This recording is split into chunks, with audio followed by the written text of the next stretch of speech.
Laurel put the last glass in the dishwasher and started the cycle, then went to get the final load of laundry from the dryer. Since it was all towels and washcloths, she carried them to her bedroom to fold later. She could hear Bonnie playing in her room as she passed the door and smiled. It sounded as if she was playing school and using her stuffed toys for students. Bonnie was always the teacher, and Panda Bear was her worst student. He suffered a lot of timeouts. Laurel tossed the towels on the bed, then went to get Bonnie ready for bed. As she walked in, Bonnie was putting Panda Bear in timeout again.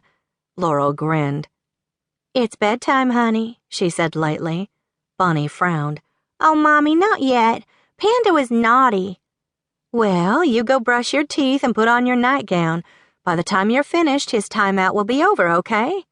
"Okay," Bonnie said, and then shook her finger at the bear as she walked out of the room, as if to say, "You better behave." Laurel could imagine Bonnie's teacher doing the same thing at school. Teaching was one job she could never do. She wouldn't last a day with a room full of 6-year-olds. Bonnie had squirted a little toothpaste on the end of her finger and was writing on the mirror when Laurel walked in. "Bonnie Carroll, why on earth are you doing that?" Bonnie looked startled.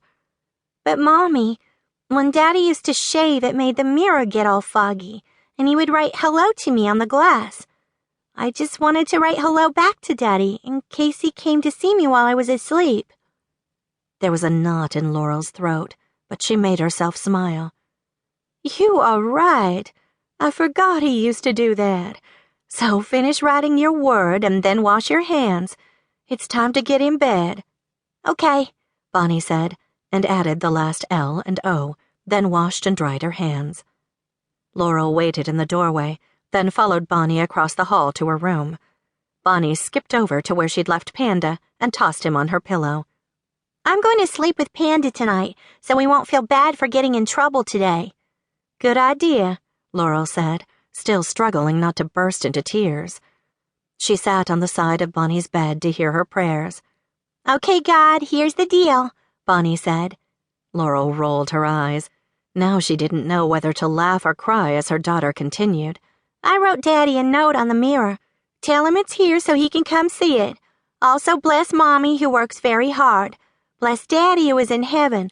Bless LaVon for laying her first egg. And bless Mr. Lorde's son. I think he is lonesome. Amen." Laurel was so stunned to hear Jake Lorde added to the prayer list that she didn't know what to say, so she said nothing. Instead, she pulled the covers over Bonnie's shoulders, tucked in the naughty Panda, and kissed her goodnight. "I love you very much," Laurel whispered. "I love you too, Mommy. Don't forget to leave." I know, Laurel said. "I'm leaving the nightlight on." Bonnie sighed. "Thank you, Mommy. You and LaVon are just about the best friends I have." Laurel patted her daughter's shoulder. "Thank you for putting me in such fine company," Laurel said, and then reached over and turned on the Angel nightlight, plugged in near the headboard, and tiptoed out of the room.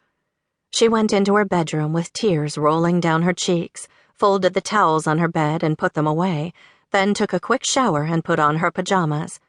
She paused in the hall outside Bonnie's door, making sure she was asleep, and then walked through the house, making sure both doors were locked. She didn't have to be at work tomorrow until 10 o'clock a.m. That meant she could make a decent breakfast for Bonnie before she caught the bus.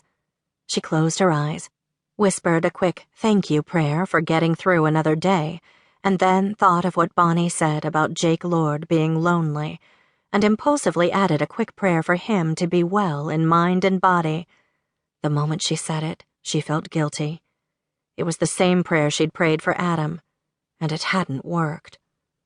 A little uneasy that she'd somehow marked Jake Lorde's future as iffy, she turned over, pulled the covers over her shoulders, and cried herself to sleep. Jake's rest was never sound, and sleeping in a new place exacerbated the process. He had been gone so long that the sounds of the old farmhouse were unfamiliar again. The pop at the window behind him was nothing but a limb from the azalea bush blowing in the wind. The creak on the floorboard in the hall was just the house settling, and the drip he kept hearing was the showerhead in the bathroom. He knew the sounds when he was awake.